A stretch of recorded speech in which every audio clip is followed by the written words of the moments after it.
The $2.8 billion college athlete ruling, who really wins? College sports just changed forever. A federal judge has approved a $2.8 billion settlement that will shatter the foundation of the NCAA as we know it. But this isn't just about fairness, it's about power, corruption, and a financial system ready to exploit athletes for billions in profit. The $2.8 billion NCAA ruling, who really wins? On June 6, 2025, U.S. District Judge Claudia Ann Wilkin approved a $2.8 billion class action settlement in House v.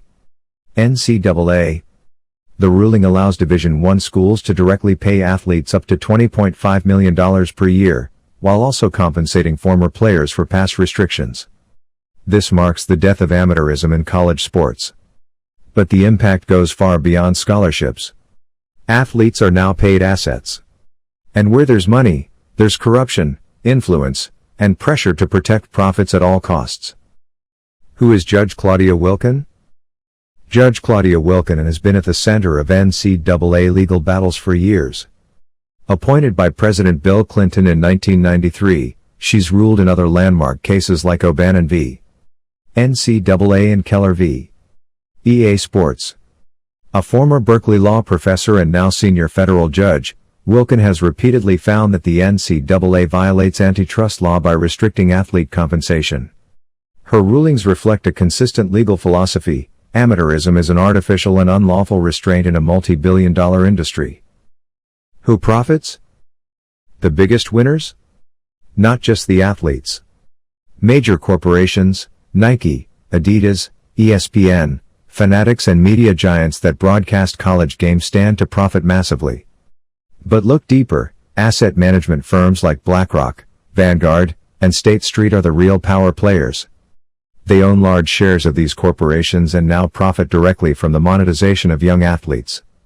This isn't about fairness, it's about creating a new revenue stream that merges college sports with Wall Street finance. Virtue signaling versus reality. Don't be fooled by hashtags, virtue signaling, or corporate statements that pretend to care about equity or justice. These institutions protect their profits, period. When a player generates millions in ad revenue or ticket sales, their off-field behavior becomes a legal and PR liability, not a moral concern. If that player is accused of assault, expect the machine to protect the brand, not the victim. We've seen it before. The motive isn't justice, it's damage control. Who pays for this? Universities insist this won't raise tuition. But that's wishful thinking. In a debt-based economy where money is created through borrowing, costs must rise to keep the system running.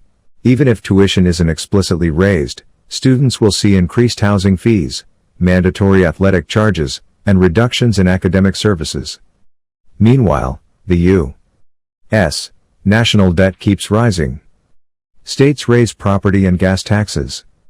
Minimum wage hikes fuel inflation. The bottom line, students and families will pay, one way or another. Corruption, crime and immunity.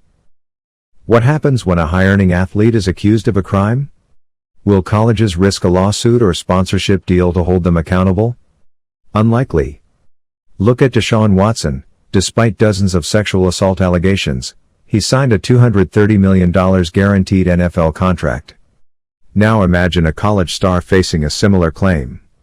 Universities will be under pressure, from boosters, fans, and legal teams, to protect the investment. The system will bury the accusation, silence the victim, and move on. Title IX and faculty pressure. Title IX compliance will become a battleground. Will female athletes receive equal pay under this new system? And what about professors? Can they afford to give a failing grade to a six-figure athlete sponsored by Nike? Faculty members will face intimidation, subtle threats, or outright backlash for standing in the way of profits. When education becomes subordinate to entertainment, ethics disappear. The bigger picture, a system in decline.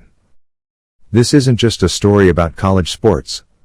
It's a reflection of a financial system in terminal decline, dependent on debt, corporate expansion, and consumer extraction.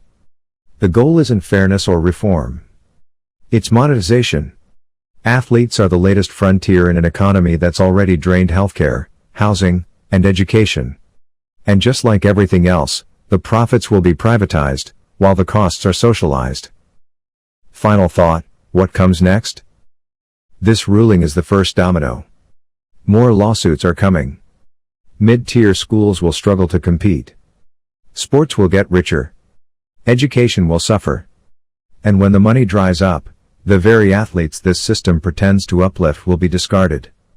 We are witnessing the professionalization of youth under the illusion of opportunity.